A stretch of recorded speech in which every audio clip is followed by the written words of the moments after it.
As I was driving through, I kind of had this like realization that I don't know how to explain like loneliness. Like there's a lot of people that I've seen talk about loneliness before. Leo Skeppy, I really love his videos on it. He was talking about how in loneliness, like sometimes loneliness is something that you're supposed to have happen to you. Do you know what I mean? Like it's a thing that's supposed to happen, right? And that's like something I think I agree with, but also I don't think it was fully explained as to why. You have a lot of different people by the way, I'm like on the lookout for people walking up to the car because I'm like, I do not want to fucking talk to someone right now, which is another aspect of it too, right? Like you might feel lonely, but then you don't want to fucking talk to jack fucking people, right? So anyways, I was just wanting to say though that loneliness wasn't really explained as to like why you're supposed to go through it, right? And I think a lot of times the reason that people go through loneliness is because, and he didn't mention this, but the first part is really supposed to be clear. The reason that you go through loneliness is because you're going through a period where you have to learn about yourself and learn about what exactly it is that you were trying to do. On top of that too, I've noticed that when you're in a lonely period, it feels like almost like a test. You have so many people that you were thinking about, going back to and talking to again, that you cut off in the past. And it's one of those things where you have to realize that if you go back to those same exact people, you're gonna end up in the exact same situation and worse, right? And so the reason that you're in this period of loneliness is because it's acting like a test for you. It's acting like a test. The reason that you are feeling this way, having this sort of sense of gloom and doom, so to speak, is because you need to have it. It's like the world is testing you. You are testing yourself as well to see if you are worthy and like enough of going on to different, relationships, friendships that are actually worth your time and worth who you want to be. On top of that, a lot of the time, you hear people talking about in order to be friends with the people that you want to be friends with, you have to turn into the person that they would typically be friends with, right? And in order to turn into that sort of person, you have to shed your old body, your old mind, your old soul, so to speak. And so that period of loneliness it's like a purging, right? It's like a purging of who you are, what you're doing, what it exactly means to be you. I just think it's very interesting that, you might feel lonely for a period of time, but then you realize within that next few hours that it's necessary, you know what I mean? And on top of that, I've never actually had a lonely period last longer than it's supposed to. When you finally feel that urge to just like go out and talk to people, and also when you don't want to feel lonely anymore, when you are on the brink, is when exactly you stop being lonely. When you go and truly feel that hopelessness of being lonely, you break away a lot of the restrictions that you used to have. So when you were actually not, like when you didn't have this deep sense of loneliness that is truly crushing your spirit, you used to be afraid to talk to people, to go up to people, to start conversations, to do things. And you might be afraid to do that now still, but the fear is going to be overcome by the longing for a relationship or a friendship. That's just the truth of it. It's going to be overcome and defeated by that feeling of wanting to be good, to have some sort of sense of companionship.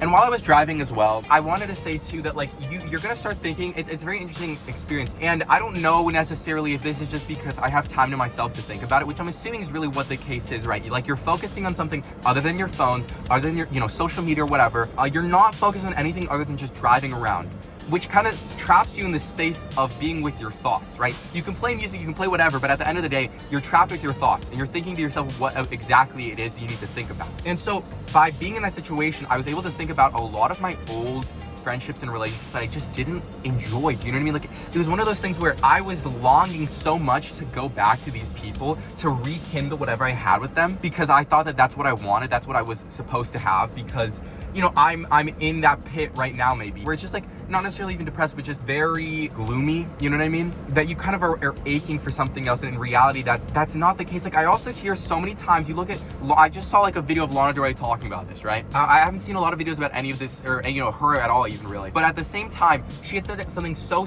like interesting. She said, someone had asked her, what would you tell yourself if you were 18 years old again?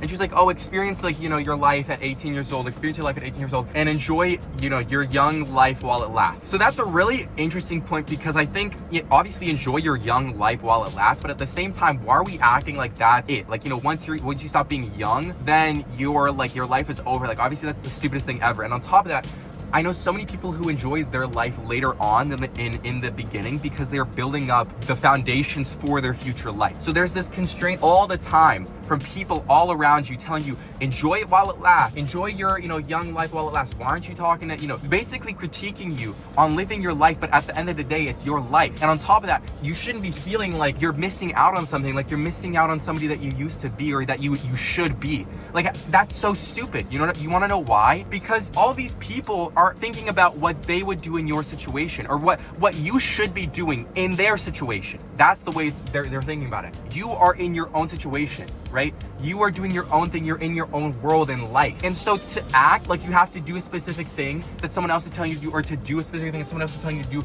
or to live a life that someone else is telling you to live is so stupid, because that's just not the way that it's going to work. It's not the way that life is supposed to work. Every single one of us has a different life. That's literally how it's supposed to go. And if you believe in God or not, if you're religious or not, I'm religious and I believe in God. And so I think that God has given us every single one of us a path and a destination that we're supposed to go through. And every single one of us has a different one. We're not supposed to live the exact same life. Sure, you can have idols, you can have heroes that you look up to and want to emulate their life, but you never will. And that's okay, because some people are going to want to live your life. Some people are going to not want to live your life, right? And that's fine. That should be how life is. So I want to really emphasize how important it is that you don't stress over those small things of, am I going out enough? Am I talking to enough people? Am I doing enough things? Am I socializing enough with people?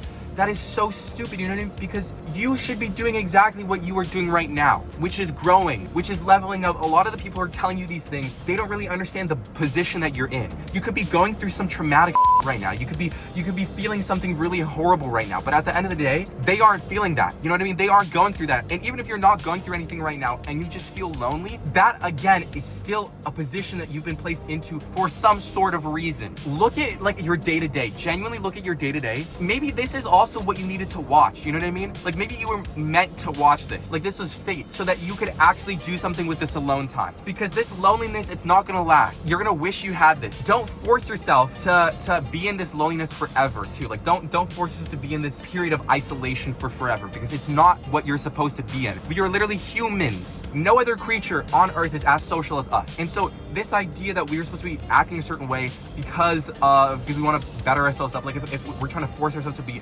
antisocial to better ourselves, that's just not the truth. That's not how life is supposed to work. So what I'm really trying to tell you is, don't be afraid to be in this period of loneliness. Really check yourself, like every single day. Look at what you're doing when you're lonely by yourself and see what it is that you're actually learning and doing. You might just be focusing on your studies. You might just be thinking about your friendships and reevaluating your choices in life and who you actually want to be friends with, who you want to date. You might be reevaluating exactly what it is that you're doing throughout your time. Like, that is one of the biggest things as well that I noticed when I was going through these isolation periods, was that I was reevaluating exactly what I was doing throughout my day-to-day. That I was actually thinking about exactly what I was supposed to be doing throughout my day-to-day. That I wasn't going to the gym as much as I wanted to. I wasn't eating as healthy as I wanted to. And so in that period of isolation, I noticed that and I started changing that. And you should too. Use this time to actually do something better with your life, to actually feel better about your life, to actually love your life for what it is. And once you start to break free, once you get to that certain point, that tipping point of wanting to change who you are, as in wanting to break those bad habits of not being able to communicate effectively and socialize effectively, you're going to notice how much embarrassment is going to leave you. You're not going to be embarrassed anymore. You're going to be scared anymore. And you're going to genuinely grow and meet the people that you want to meet. But currently, you have to understand this isolation, it's necessary and it's going to happen whether you like it or not. Truly understand that. And I hope, this is a shorter video than a lot of my other ones. Maybe, I don't know. It just depends on how much I edited this down. But yeah, I hope you really resonate with some of this. Whatever you resonate with, take it away. And truthfully, truly, thank you so much for watching this video. Like and subscribe. Have a great rest of your day.